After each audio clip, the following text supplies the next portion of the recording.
Dahulu, Timor Timur pernah bersama-sama menjadi bagian dari NKRI. Namun sebuah tragedi berdarah membuat pulau yang dijuluki Bumi Lorsai itu berlepas diri dari pangkuan Indonesia. Kekerasan yang berujung konflik militer mulai melanda di kawasan tersebut. Di tengah-tengah masyarakat yang ingin merdeka dari NKRI, ada seorang pemuda asli tanah Timor yang justru gigih agar negeri tanah kelahirannya tetap menjadi bagian Indonesia. Pemuda itu bernama Errico Guterres. Dengan suara lantang, ia menolak segala bentuk disintegrasi wilayah yang dilakukan oleh orang-orang pro kemerdekaan Timor Timur. Alhasil, ia pun dimusuhi dan dicap sebagai pengkhianat oleh orang-orang sedaerahnya.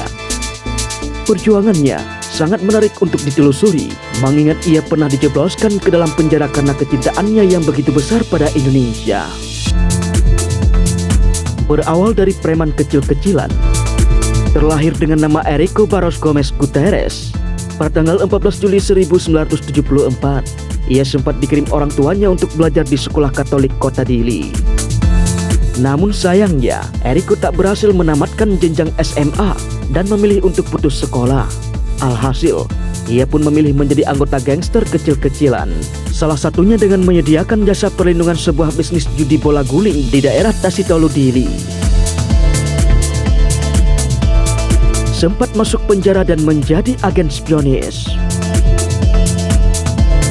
Pada tahun 1988, Errico sempat merasakan dinginnya jeruji besi setelah ditangkap oleh Intel Indonesia. Penahanan dirinya karena muncul dugaan pembunuhan terhadap Presiden Soeharto saat berkunjung ke kota Dili. Dari situ, pemikirannya kemudian berubah dari yang sebelumnya pro kemerdekaan Timor Timur menjadi pendukung setia NKRI. Errico muda pun direkrut sebagai agen informan untuk satuan Kopassus yang berperan ganda terhadap gerakan kemerdekaan. Pada tahun 1990, ia pun dipecat dari tugasnya tersebut. Direkrut kembali oleh Prabowo Subianto. Karena pengalaman lapangannya yang mengesankan, membuat Prabowo Subianto tertarik dengan sosok Errico Guterres.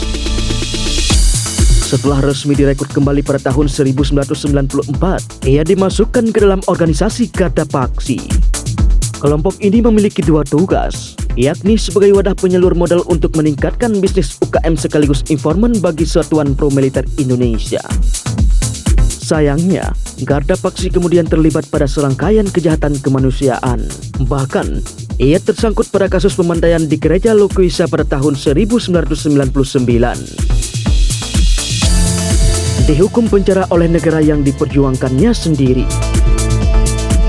Atas tindakan pelanggaran HAM yang ia lakukan selama menjabat sebagai Panglima Pasukan Pejuang Integrasi, Errico Guterres divonis 10 tahun penjara oleh Mahkamah Agung.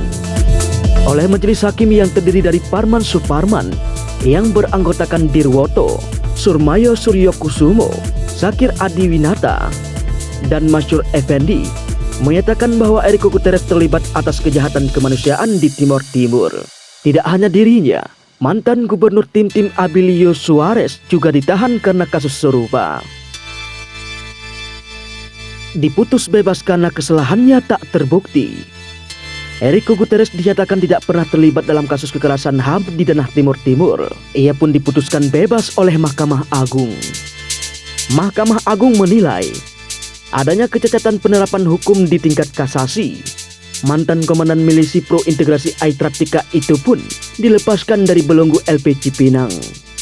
Setelah bebas, Errico Guterres melanjutkan kuliahnya dan aktif sebagai anggota DPW PAN NTT. Sosoknya yang gigih memperjuangkan Timor Timur agar tidak lepas dari NKRI patut kita jadikan teladan. Terutama bagi generasi muda saat ini meski sempat mengalami perlakuan yang menyakitkan dari negara yang ia bela mati-matian, toh ia tetap bersabar hati dan tidak menyimpan dendam.